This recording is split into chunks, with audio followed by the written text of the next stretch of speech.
La rentrée 2026 ne correspondra pas tout à fait aux précédentes.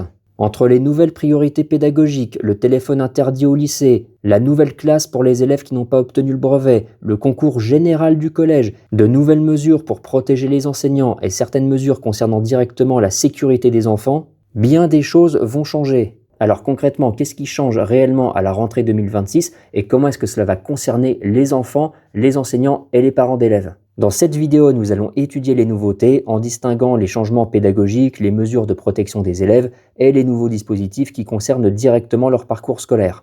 Bonjour et bienvenue sur cette chaîne. Nous étudions les relations familiales à travers des projets de loi, des travaux de recherche et des témoignages. Si nos contenus vous intéressent, n'hésitez pas à vous abonner et vous trouverez en description des ressources gratuites. Alors commençons par la mesure qui donne son orientation générale à cette rentrée, la circulaire de rentrée 2026 qui fixe deux priorités pédagogiques absolues, le langage et le raisonnement scientifique.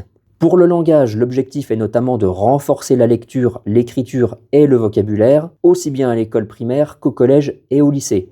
L'idée est de permettre aux élèves de mieux construire et exprimer une pensée complexe. La deuxième priorité concerne le raisonnement scientifique, particulièrement en mathématiques. Les élèves doivent apprendre à observer, formuler une hypothèse, expérimenter, analyser les résultats et en tirer des conclusions rationnelles. Et dans le premier degré, donc l'école primaire, l'acquisition des automatismes et la résolution de problèmes sont présentés comme une priorité absolue. Autre changement important et non des moindres, le téléphone portable est désormais interdit au lycée. L'objectif est d'améliorer le climat scolaire et l'apprentissage des élèves. Mais attention à une autre mesure dont on a beaucoup parlé, l'interdiction des réseaux sociaux pour les moins de 15 ans et le fichage généralisé des utilisateurs des réseaux sociaux ne s'appliquera finalement pas comme prévu, puisque le Conseil constitutionnel a censuré la loi. Concernant les élèves qui n'ont pas obtenu le brevet des collèges, ils vont pouvoir intégrer une classe spéciale. Ça, c'est une autre grande nouveauté, la classe prépa seconde qui devient pérenne à partir de cette rentrée. Elle avait été expérimentée depuis 2024. L'objectif, c'est de donner aux élèves qui n'ont pas eu le brevet une année supplémentaire pour consolider leurs acquis et préparer leur entrée en seconde. Alors une partie importante de l'année est évidemment consacrée aux matières fondamentales, mais 7 heures hebdomadaires sont également consacrées aux méthodes de travail, à la découverte des métiers et des formations. L'objectif, c'est de proposer aux élèves un parcours individualisé alors qu'ils seraient autrement entrés en seconde avec des difficultés. Ensuite, on a une autre mesure un peu plus surprenante qui permettra de forcer un élève à changer d'établissement. Mais ce n'est pas le comportement de l'élève qui est directement visé, puisque la procédure peut être déclenchée lorsque le comportement d'un membre de sa famille fait peser un risque caractérisé sur la santé ou la sécurité d'un membre de la communauté éducative. C'est donc une mesure qui vise surtout à protéger les personnels et la communauté éducative lorsqu'il y a des tensions qui dépassent le cadre scolaire. Autre évolution importante, la santé mentale des élèves devient un enjeu majeur. L'éducation nationale renforce la prise en compte de la souffrance psychique des enfants et des adolescents. L'idée, c'est de renforcer la coordination entre l'éducation nationale et les professionnels de santé, puisque l'école doit participer à la prévention, au repérage, à l'accompagnement et à l'orientation des élèves qui présentent des signes de souffrance psychique.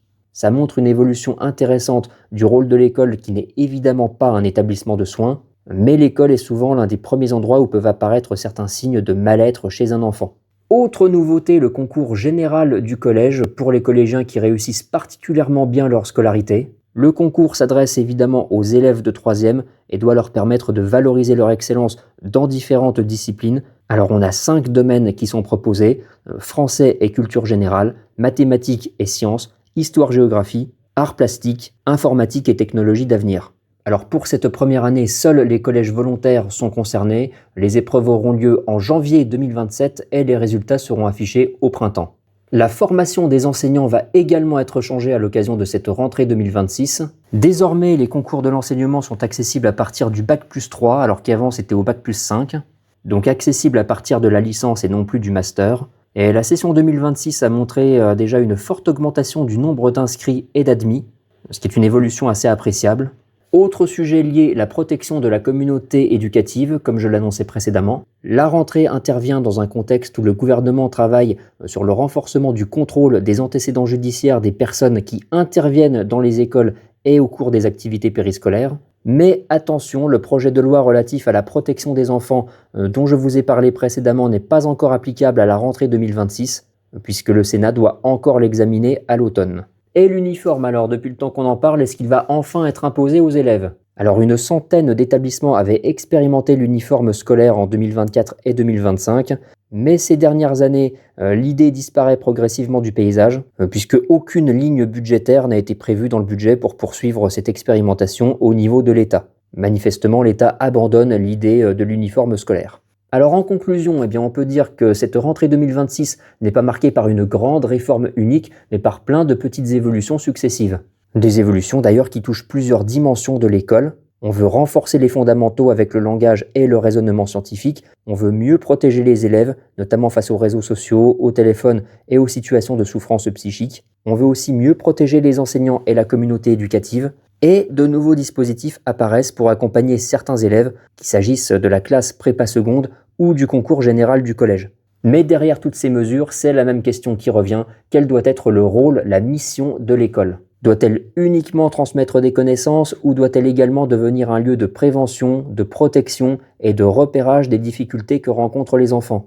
C'est probablement l'une des évolutions les plus intéressantes qui sera à observer dans les prochaines années. Si cette vidéo vous a appris des choses, n'hésitez pas à la partager. N'hésitez pas aussi à me dire ce que vous pensez de cette rentrée 2026 dans les commentaires. Si vous ne voulez rien rater de nos futures publications, vous pouvez vous inscrire à la newsletter mensuelle disponible dans la description de la vidéo. Je vous remercie encore de votre écoute et je vous dis à très bientôt.